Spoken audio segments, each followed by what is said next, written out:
மண் பேசும் சரித்திரம். மண்ணுக்குள் புதைந்து கிடக்கும் 1000 ஆண்டுகளுக்கு முந்தைய அரண்மனைகள்.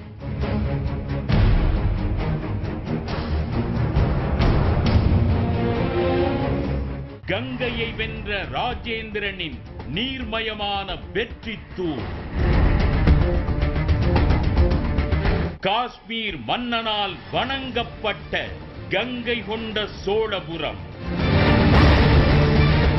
சோழர் தலைநகரின் பிரம்மாண்ட சரித்திரம்.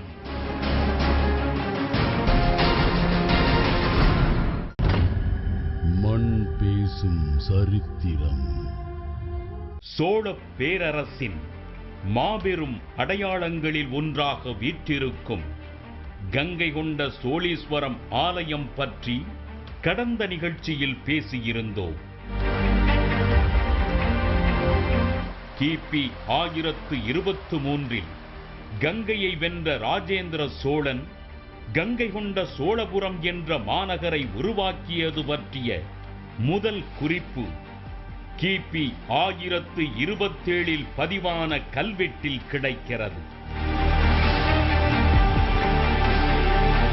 இந்த மாபெரும் கலைப்பெட்டகத்தை உருவாக்கிய ராஜேந்திர சோழனின் நேரடி கல்வெட்டு இந்த கோவிலில் இல்லை என்பதும் கிபி 1036 ஆண்டை சேர்ந்த எசாலம் செப்பேடுதான் கங்கை கொண்ட சோழீஸ்வரர் ஆலயம் பற்றிய முதல் குறிப்பாகவும் ராஜேந்திர சோழன்தான் இந்த ஆலயத்தை கட்டினார் என்பதற்கு ஆதாரமாகவும் விளங்குகிறது.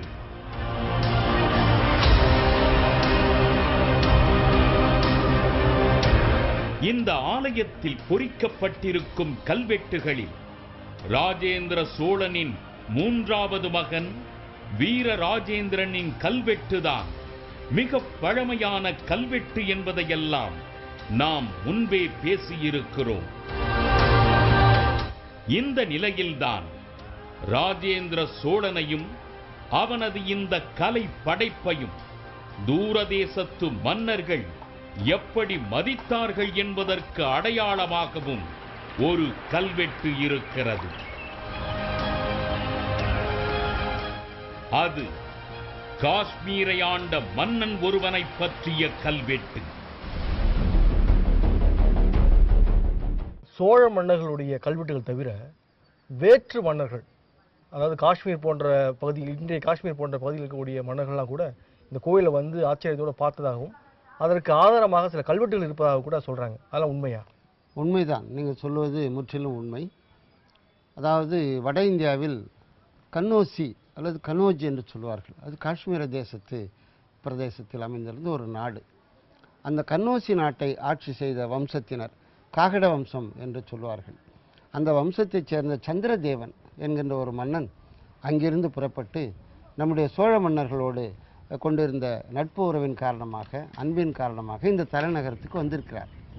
கிபி 1111 முதலாம் குலோத்துங்க சோழனுடைய 41வது ஆண்டில் அந்த மன்னர் இங்கே வருகை தந்து இந்த இறைவனை வணங்கி சோழ மன்னர்களோடு அளவலாவி அவர்களோடு தன்னுடைய அன்பையும் நட்பையும் வெளிப்படுத்துவதற்கு சான்றாக அவர் ஒரு கல்வெட்டையும் இங்கே எழுதி வைத்திருக்கிறார்.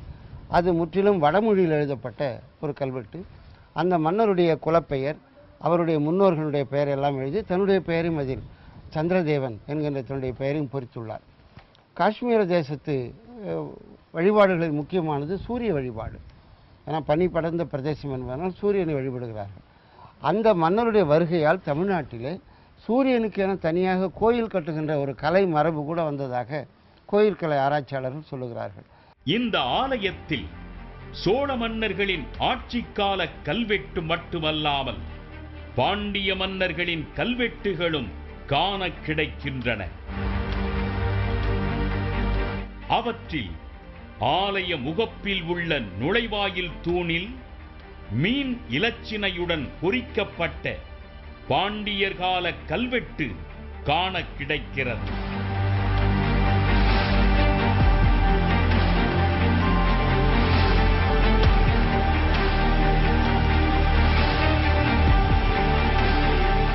இப்போ இது வந்து சோழ பேரரசன் ராஜேந்திர சோழனால் கட்டப்பட்ட ஒரு கோவில். ஆனால் இந்த கோவிலுடைய முகப்புலி, அதாவது ராஜகோபுரத்தினுடைய வாசலே பார்த்தீங்கன்னா மீன் சின்னம் வந்து பொறிக்கப்பட்டிருக்கு. அது பாண்டியர்களுடைய சின்னம் தான் மீன் சின்னம்னு வரலாற்றில் வந்து அறிய கிடைக்குது. இப்போ சோழ பேரரசுடைய கோயிலில் எப்படி இந்த பாண்டியருடைய சின்னம் வந்தது? இந்த ஊரும் சரி, இந்த சோழ பேரரசும் சரி 1279 வரை சோழர்களுடைய தலைநகரமாகத்தான் இருந்தது. ஆனால் இங்கே மீன் சின்னம் பொறித்திருக்கின்ற காரணம் பற்றி நாம் ஆராய்ச்சி செய்கின்ற பொழுது 2 காரணங்கள் தெளிவாக தெரிகிறது. பாண்டிய மன்னன் இங்கு படையெடுத்து வந்து இந்த நகரத்தை கைப்பற்றியிருக்க வேண்டும். தன்னுடைய வெற்றி சின்னமாக தன்னுடைய இரட்டை கையல் என்று சொல்லப்படுகின்ற இந்த மீன் சின்னத்தை பொறித்திருக்கிறான். இது போன்ற மீன் சின்னம் அவனால் நமக்கு அருகில் இருக்கின்ற ஜம்புகேஸ்வரர் கோயில், திருவானை கோயில் ராஜகோபுரத்தில் இருக்கிறது. 1218 முதலாம் மாரவர்மன் சுந்தர பாண்டியன் சோழ நாட்டின் மீது படையெடுத்து அழித்தான் என்கின்ற செய்தி அவனுடைய மெய்க்கீர்த்தியில் இருக்கிறது. எனவே இது அவனால் பொறிக்கப்பட்டிருக்க வேண்டும். அல்லது 1279 எழுதப்பட்ட முதலாம் மாரவர்மன் குலசேகர பாண்டியனுடைய கல்வெட்டு தெளிவாக சொல்லுகிறது, நாம் சோழ மண்டலத்தில் கங்கை கொண்ட சோழபுரத்தில் எழுந்தருளி இருக்க நம்முடைய ஆட்டை பிறந்த நாளில் நட்சத்திரத்தில் பூஜை நடத்துவதற்கு திருக்கோலக்குடி கோவிலுக்கு அவன் நிபந்தம் கொடுத்துள்ளான். அவன் இங்கே முகாமிட்டு இருந்திருக்கிறான் என்பதை தெளிவாக அந்த கல்வெட்டு சொல்லுகிறது. அதே மற்றொரு கல்வெட்டு 1305 அவன் மீண்டும் இந்த தலைநகரத்துக்கு எழுந்தருளி இருந்து இங்கே முகாமிட்டிருந்தான் என்ற செய்தி சொல்லுகிறது. எனவே 2 பாண்டிய மன்னர்கள் இங்கு வந்ததற்கான சாத்தியக்கூறுகள் இருக்கிறது. இந்த கல்வெட்டில் எல்லாம் குறிப்பிடப்பட்டிருக்கு. இந்த கல்வெட்டு பெரும்பகுதி சிதைந்து விட்டது. பொதுவாக பாண்டிய மன்னன் மாரவர்மன் குலசேகரனுடைய வெற்றிகளை சொல்லுகின்ற கல்வெட்டுகளும் சுந்தரபாண்டியனுடைய வெற்றிகளை சொல்லுகின்ற பாடல் கல்வெட்டுகளும் நமக்கு நிறைய கிடைக்கிறது. திருவள்ளரை, திருவானைக்கா, சிதம்பரம் கோயில்களில் அவன் எழுதிய பல கல்வெட்டுகள் உள்ளன. இந்த கல்வெட்டு சிதைந்து போயிருக்கின்ற காரணத்தினால் இது சுந்தரபாண்டியனுடையதா அல்லது அவனோடு சோழ மண்டலத்தில் படையெடுத்து வந்த விக்கிரமபாண்டியனுடையதா, அவனுக்கு பின்னால் வந்த முதலாம் மாரவர்மன் குலசேகர பாண்டியனுடையதா என்பதை தெளிவாக நம்மால் அறிய முடியவில்லை. கிடைத்திருக்கின்ற பகுதியை இப்பொழுது ஒப்பிட்டு பார்க்கின்ற ஒரு பணியை ஆராய்ச்சியாளர்கள் செய்து கொண்டிருக்கிறார்கள். பாண்டியர்களுக்கு பிறகு விஜயநகர பேரரசின் கட்டுப்பாட்டில் இப்பகுதி இருந்திருக்கிறது என்பதை அவர்களது காலகட்டத்து அடையாளங்கள் காட்டுகின்றன.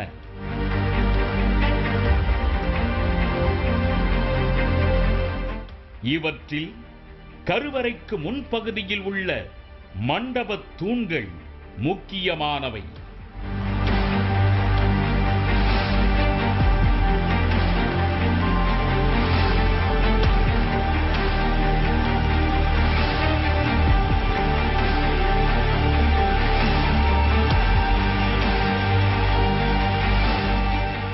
இப்போ நாம் பார்க்குற இந்த மகாமண்டபம் விஜயநகர நாயக்கர் கால கலைப்பாணியில் கட்டப்பட்டது. மண்டபம் ஏற்கனவே சோழர் காலத்தில் இருந்த போதிலும் கூட உள்ளே இருக்கிற தூண்கள் இப்போ நாம் பார்க்கிற இந்த வரிசையாக நிறுத்தப்பட்டு சிற்பங்கள் செதுக்கப்பட்டிருக்கின்ற இந்த தூண்கள் முழுக்க முழுக்க நாயக்கர் கால கலைப்பாணி. ஏன்னா விஜயநகர காலத்தில் இந்த பகுதி அவர்களுடைய ஆட்சியின் கீழ் இருந்ததுன்றதுக்கு இந்த கோவிலேயே விஜயநகர மன்னர்களுடைய 6 கல்வெட்டுகள் இருக்கின்றன. அதேபோல் அவர்களின் கீழ் சிற்றரசர்களாக இருந்த உடையார்பாளையம் பாளையக்காரர்களுடைய கல்வெட்டு நமக்கு இங்கே இருக்குது. அதனால் அவர்களுடைய காலத்தில் இந்த மகாமண்டப தூண்கள் அழகாக கட்டப்பட்டுள்ளன.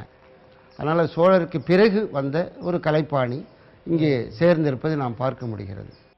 இப்படி பல்வேறு அடையாளங்களின் கீழ் இருந்த இந்த பகுதி சோழர் காலத்தில் சுமார் 250 ஆண்டு காலம் தலைநகராக வீற்றிருந்தது. அப்போது இந்த பகுதி எப்படி இருந்தது என்பதை ஆய்வாளர்கள் சொல்லும் போது வியப்பு அதிகரிக்கிறது. தஞ்சையில் இருந்த தலைநகரத்தை ராஜேந்திர சோழன் இந்த இடத்திற்கு வந்து மாற்றி அமைக்கிறான். இப்போ கங்கை கொண்ட சோழபுரமாக இருந்த அந்த தலைநகரத்தினுடைய அமைப்பு மிக பிரம்மாண்டமாக இருந்ததாக சொல்லப்படுது. அந்த அமைப்பு அப்போ எப்படி இருந்ததுன்னு சொல்லுங்கள். உண்மையிலேயே அது நாம் எண்ணி பார்த்து வியக்கின்ற அளவிற்கு மாபெரும் தலைநகரமாகத்தான் இந்த ஊரை அவன் நிர்மாணித்திருக்கின்றான். ஏறத்தாழ நம்முடைய ஆய்வுகளிலிருந்து சுமார் 15-16 சதுர கிலோமீட்டர் பரப்பளவு கொண்ட மிகப்பெரிய ஒரு நகரமாக இந்த ஊர் இருந்திருக்கிறது. குறிப்பாக மன்னர்கள் தங்குகின்ற அரண்மனைகள், அந்த அரண்மனைகளை சுற்றி கோட்டைகள், மதில் சுவர்கள், அதேபோல் மிகப்பெரிய வீதிகள், பெருந்தெருக்கள், அதேபோல் அமைச்சர்கள் மற்றும் படை தளபதிகள் தங்குகின்ற படை வீடுகள், பிறகு அதற்கு பாதுகாப்பு அரண்கள் என்று பல்வேறு அமைப்புகளை கொண்டதாக இந்த நகரம் இருந்ததாக நமக்கு கல்வெட்டுகளில் குறிப்புகள் ஏராளமாக உள்ளன. அந்த சோழமா நகரத்தில் இருந்த பிரம்மாண்ட அரண்மனைகள் புதைந்து போன இடம் இடைவேளைக்கு பிறகு.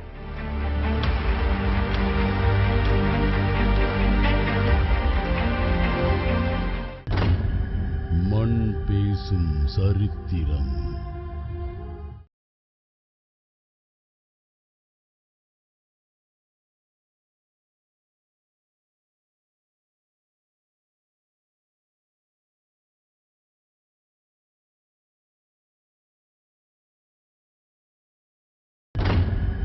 மண் பேசும் சரித்திரம். மாளிகை மேடு கங்கை கொண்ட சோழபுரத்தை தலைநகராக கொண்டு ஆட்சி செய்த சோழ பெருவேந்தர்களின் குடும்பங்கள் தங்கி வாழ்ந்த மாளிகைகளும் அரண்மனைகளும் பூமிக்குள் புதைந்து கிடக்கின்றன.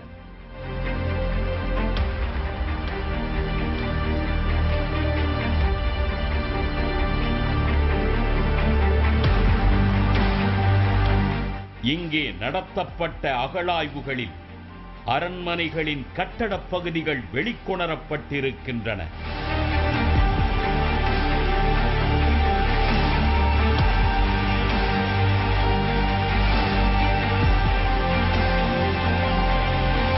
கூரை வேயப் பயன்படுத்திய ஓடுகள், கதவுகளில் பொருத்தப்பட்டிருந்த பெரிய பெரிய ஆணிகள்,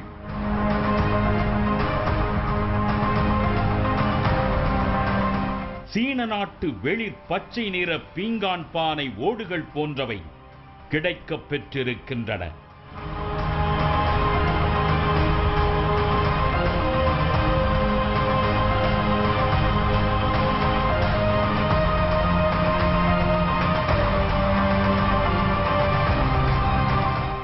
சீனாவுக்கும் சோழ நாட்டிற்கும் இடையே இருந்த வணிக மற்றும் அரசியல் உறவுகளை இங்கு கிடைத்த பீங்கான் பானை ஓடுகள் உணர்த்துகின்றன.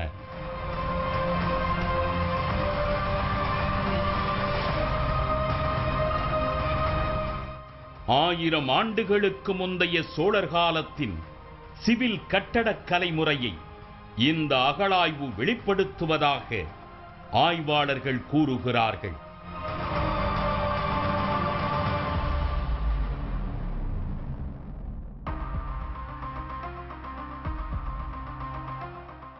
பண்டைகால பாபிலோனை நினைவுபடுத்தும் கட்டிட மிச்சங்களாக அயல் நாட்டு அறிஞர்களால் இந்த இடம் புகழப்பட்டிருக்கிறது.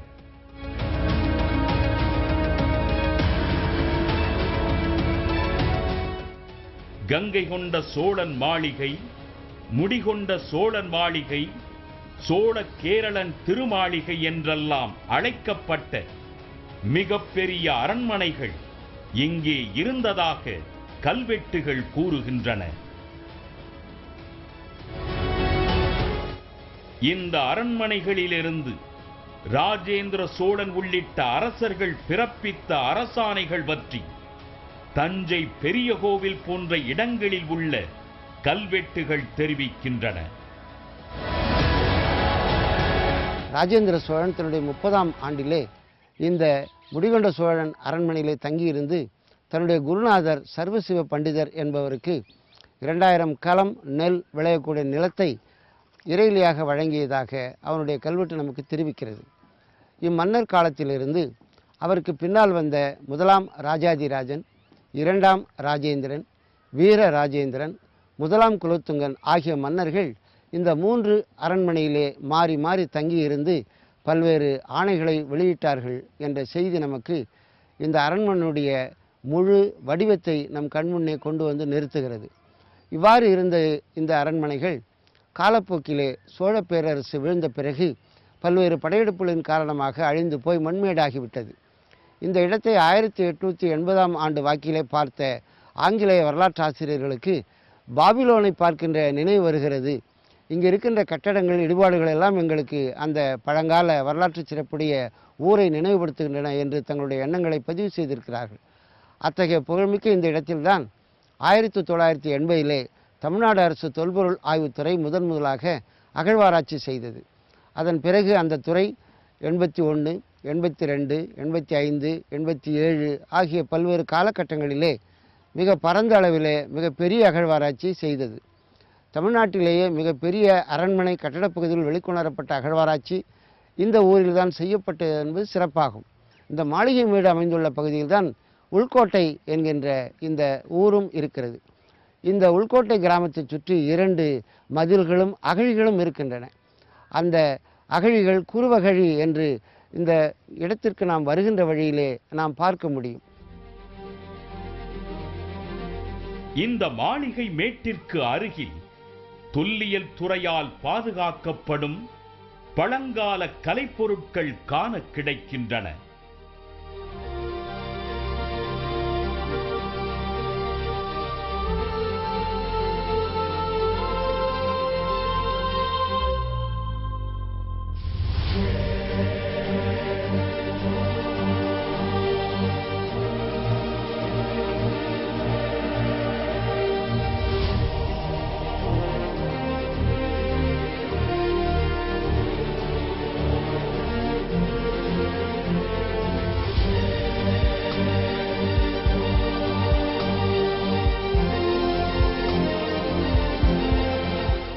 அவற்றில் கிபி 10ஆம் நூற்றாண்டை சேர்ந்த கல்வெட்டும் ஒன்றாக இருக்கிறது.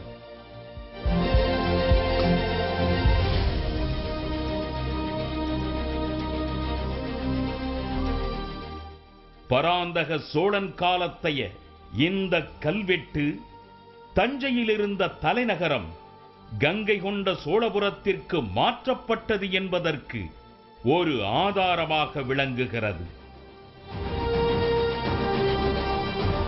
தஞ்சாவூரில் வாழ்ந்து கொண்டிருந்த வலஞ்சர் என்னும் 500 வணிக பெருமக்களுக்கு பராந்தக சோழன் பல வணிக சலுகைகளை வழங்கி ஆணையிட்டுள்ளான். அதை பற்றி கூறுகின்ற கல்வெட்டு தற்போது கங்கை கொண்ட சோழபுரத்திற்கு அருகில் உள்ள கீழ மாளிகை என்னும் ஊரில் கிடைக்கின்றது.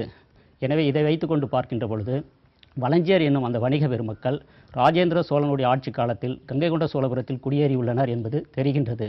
அதேபோல ராஜேந்திர சோழன் தஞ்சை பெருங்கோயிலுக்கு சொந்தமான பல ஊர்களை கங்கை கொண்ட சோழபுரத்திற்கு மாற்றியுள்ளார் என கங்கை கொண்ட சோழபுரத்தில் உள்ள ஒரு கல்வெட்டு நமக்கு தெரிவிக்கின்றது. குறிப்பாக திருச்சிக்கு அருகில் உள்ள வயலூர், கருப்பூர் உட்பட பல ஊர்களை அவன் தஞ்சை பெருங்கோயிலிலிருந்து கங்கை கொண்ட சோழபுரத்திற்கு மாற்றியுள்ளார். அவ்வூர்களிலிருந்து உள்ள நிலங்களிலிருந்து கிடைக்கின்ற வருமானங்கள் அனைத்துமே தற்பொழுது கங்கை கொண்ட சோழபுரத்தில் உள்ள கோயிலுக்கே வந்துள்ளன. இதிலிருந்து அவன் ஒரு புதிய தலைநகரை உருவாக்கி அந்த தலைநகருடைய வளர்ச்சிக்கும் அங்குள்ள அந்த கங்கை கொண்ட சோழருடைய வளர்ச்சிக்கும் பயன்படுத்தியுள்ளார் என்பதை நாம் இச்சான்றுகளின் மூலம் அறிய முடிகின்றது. இந்த நிலையில்தான் கங்கை வெற்றியில் நீர்மயமான வெற்றி தூண் என்று வர்ணிக்கப்படும் இடத்திற்கு நாம் சென்றோம்.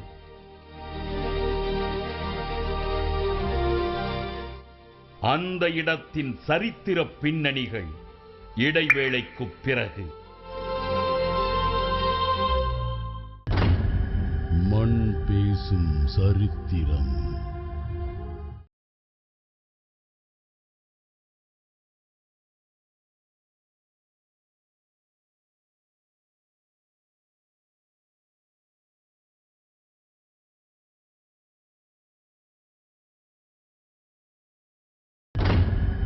மண் பேசும் சரித்திரம். ராஜேந்திர சோழனின் கங்கை வெற்றியை பற்றி கலிங்கத்து பரணி உள்ளிட்ட இலக்கிய நூல்களில் குறிப்புகள் வருகின்றன. சிறப்புமிக்க கங்கை வெற்றியின் அடையாளமாக ஒரு பிரம்மாண்டமான ஏரி விரிந்து கிடக்கிறது.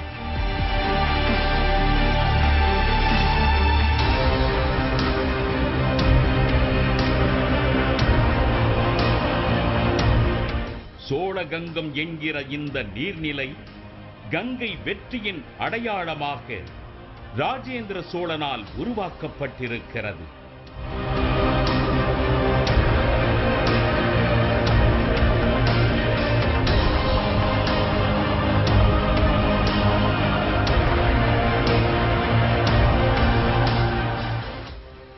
கிபி 1018ஆம் ஆண்டை சேர்ந்த திருவாலங்காடு செப்பேடு இதனை நீர்மயமான வெற்றி தூண் என்று கூறுகிறது. கிபி 1397 விஜயநகர மன்னர் வீர விருப்பண்ண உடையார் என்பவர் ஆட்சியின் போது பொறிக்கப்பட்ட கல்வெட்டில் இது பொன்னேரி என்றும் குறிப்பிடப்பட்டிருக்கிறது. சோழர்கால கட்டுமானத்தில் இருக்கும் பிறை வடிவ அமைப்பு நீர் மேலாண்மையின் தொழில்நுட்பத்தை பறைசாற்றுவதாக ஆய்வாளர்கள் கூறுகிறார்கள்.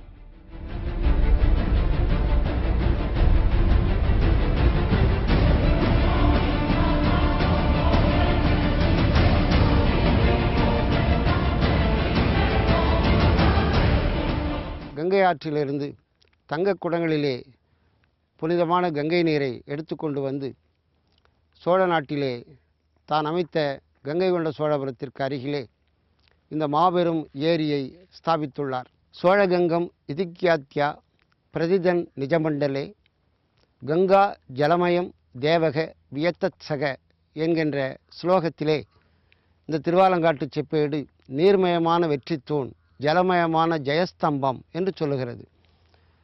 அந்த அளவிற்கு புனிதமான இந்த ஏரியை அவன் அமைத்து தன்னுடைய தலைநகரத்திற்கு குடித்தண்ணீர் தேவைக்காக இந்த மாபெரும் ஏரியை உருவாக்கியுள்ளான். ஏறத்தாழ 5 கிலோமீட்டர் நீளமுடைய மிகப்பெரிய கரையை கொண்ட இந்த ஏரியானது 850 ஏக்கர் நிலப்பரப்பு கொண்டதாக இருக்கிறது. இந்த பேரரசு அழிந்த பிறகு கங்கை கொண்ட சோழபுரத்தை சுற்றி இருக்கின்ற ஏறத்தாழ 3000 ஏக்கர் நிலங்களுக்கு நீர்ப்பாசனத்திற்கு உதவுகின்ற மாபெரும் ஏரியாக இருக்கிறது. இந்த மதகானது 3 படிநிலைகளை கொண்டதாக பிறை வடிவத்திலே கட்டப்பெற்று இப்பகுதியில் கிடைக்கின்ற உறுதி வாய்ந்த செம்பராங்கற்களால் கட்டப்பட்ட ஒரு பழமை மிக்கதாக இருக்கிறது. பிறை வடிவத்திலே 2 பக்கமும் கட்டடங்களை அமைத்து நடுவிலே 3 மட்டங்களிலே தண்ணீரை வெளியேற்றுகின்ற ஒரு உத்தியை, தொழில்நுட்ப உத்தியை பெற்றிருப்பதாக இதனை அகழாய்வு செய்த அறிஞர் பெருமக்கள் குறிப்பிடுகின்றார்கள். இப்படி பெரும் சிறப்புக்குரிய ஆளுகை பகுதியை உருவாக்கிய ராஜேந்திர சோழனின் 1000வது விழா அண்மையில் கொண்டாடப்பட்டிருக்கிறது.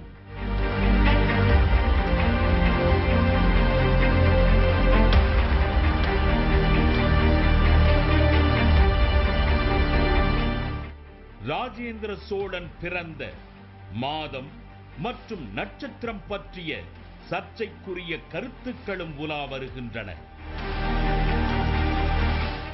சர்ச்சைகள் இருப்பது உண்மைதான். ஆனால் கல்வெட்டிலே நமக்கு தெளிவான சான்றுகள் அவருடைய வாயாலேயே ஆணையாக வெளியிடப்பட்ட கல்வெட்டுகளும் நமக்கு இருக்கின்றன.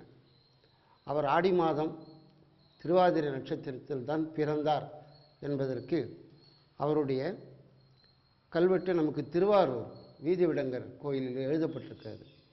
நாம் பிறந்த என்கின்ற வாசகம் வருவதனால் அவர் ஆடி ஆதிரையில் தான் பிறந்தார் என்பது உறுதியாகிறது. ஆனால் அதே சமயம் மார்கழி மாதம் திருவாதிரை நாளில் திருவிழாக்கள் நடத்தப்பட்ட செய்திகள் கல்வெட்டுகளில் உள்ளன. கங்கை கொண்ட சோழபுரம் ராஜேந்திர சோழனின் வெற்றி சரித்திரத்தை இன்னும் பல்லாயிரம் ஆண்டுகள் பறைசாற்றிக் கொண்டே இருக்கும் என்பதில் ஐயமில்லை.